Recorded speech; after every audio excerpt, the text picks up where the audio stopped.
Halo semuanya, perkenalkan nama saya Priscilla Natasha dari SMA Negeri 71 Jakarta dari kelas IPS 3 absen 15. Pada kesempatan kali ini, saya akan menjelaskan tentang teks ulasan atau yang biasa kita kenal dengan teks review atau teks resensi.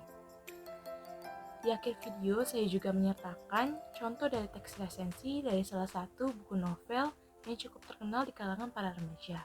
Kalau gitu, yuk langsung aja kita videonya. Apa itu teks resensi?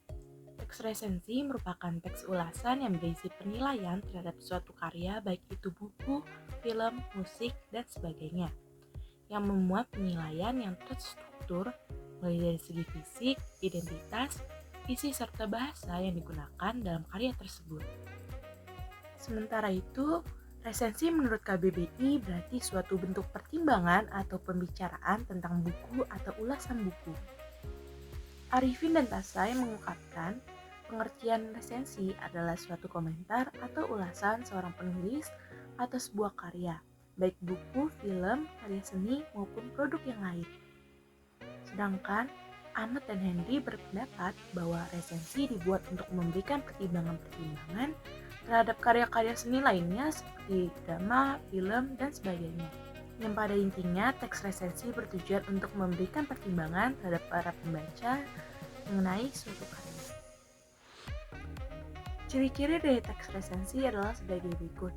Yang pertama, strukturnya terdiri dari orientasi, tafsiran, evaluasi, dan rangkuman. Yang kedua, memuat informasi berdasarkan pandangan atau opini penulis mengenai suatu karya atau produk. Yang ketiga, ininya berdasarkan fakta yang diinterpretasikan. Dan yang keempat, memiliki nama lain yaitu resensi. Struktur.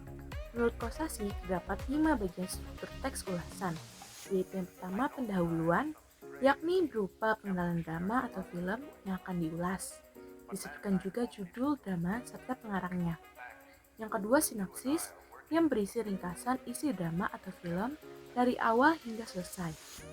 Yang ketiga analisis unsur-unsur drama, yang meliputi unsur pewatakan, setting, dialog, alur, properti, akting drama pemain, dan tema.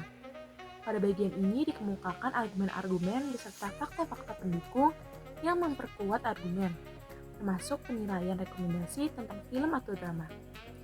Yang keempat, pengenalan isu atau tinjauan karya, film atau drama yang di dalamnya berupa judul, sutradara, para pemain, termasuk gambaran isi karya itu sendiri, yakni yang biasa disebut dengan sinopsis. Dan yang kelima, pemaparan argumen. Sebagian besar inti teks berisi analisis berkenaan dengan unsur-unsur karya berdasarkan perspektif tertentu. Pada bagian ini dikemukakan juga fakta-fakta pendukung untuk memperkuat argumen penulis atau pembicara. Sistematika dari teks resensi adalah sebagai berikut. 1. Judul resensi. Judul resensi harus sesuai dengan keseluruhan isi resensi. 2. Identitas buku. Identitas buku mencakup judul buku, jenis buku, pengarang, penerbit, tahun terbit, cetakan keberapa, dan jumlah halaman. Resensi harus menunjukkan jenis buku yang diresensi, termasuk fiksi atau non-fiksi. Yang ketiga, pendahuluan atau pembuka resensi. Bagian pendahuluan berisi landasan berpikir resensi. Biasanya mengungkapkan tema dan deskripsi buku secara singkat. Yang keempat, isi resensi.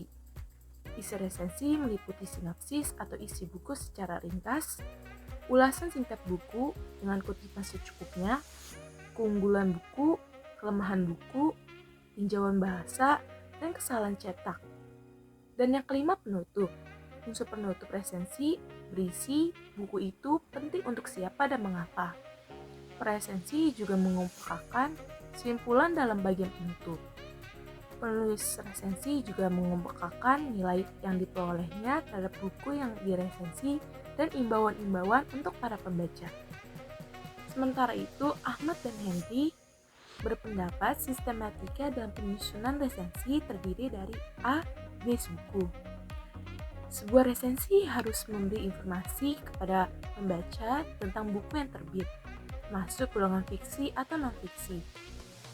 B. Keunggulan dan kelemahan buku.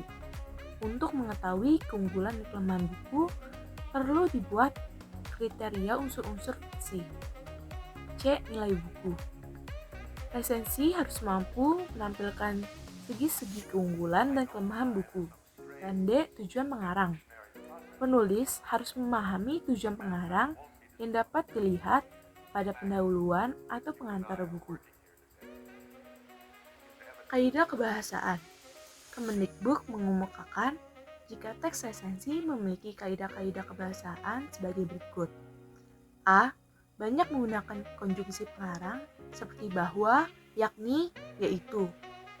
B. Banyak menggunakan konjungsi temporal, sejak, semenjak, kemudian, akhirnya. C. Banyak menggunakan konjungsi penyebab, karena, dan sebab. D. Menggunakan pernyataan-pernyataan yang berupa saran atau rekomendasi pada bagian akhir teks. Hal ini ditandai oleh kata jangan, harus, hendaknya. Berikut contoh dari teks resensi yang berjudul Mengulik Kehidupan Remaja bersama Nathan. Identitas buku, judul buku Dear Nathan, penerbit Best Media, tahun terbit Maret 2016, jumlah halaman 528 halaman. Sinopsis, novel Dear Nathan ini bergenre roman yang mengisahkan suatu kisah di masa putih abu-abu.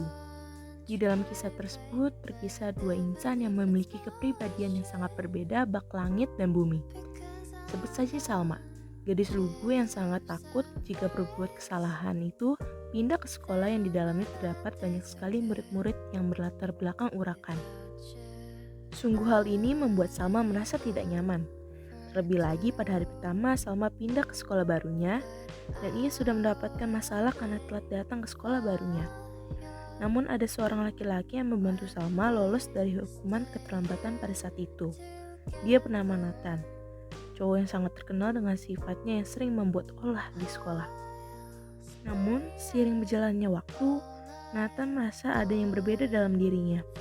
Dia merasa bahwa Salma dapat memberikan hal yang positif untuknya, dan selama berada di dekat Salma, Nathan sering merasa ada perasaan yang aneh menyelimutinya. Setelah banyak waktu yang ia habiskan bersama dengan Salma selama di sekolah, Nathan banyak mengalami perubahan. Ia yang terkenal dengan sifatnya senang membuat ulah, setelah mengenal Salma, ia menjadi pribadi yang lebih baik lagi. Namun, apakah Salma merasakan yang sama dengan apa yang Nathan rasakan? Nathan pun takut untuk menyatakan perasaan yang sesungguhnya kepada Salma, karena selama ini Salma selalu bersikap jutek dan cuek terhadap Nathan.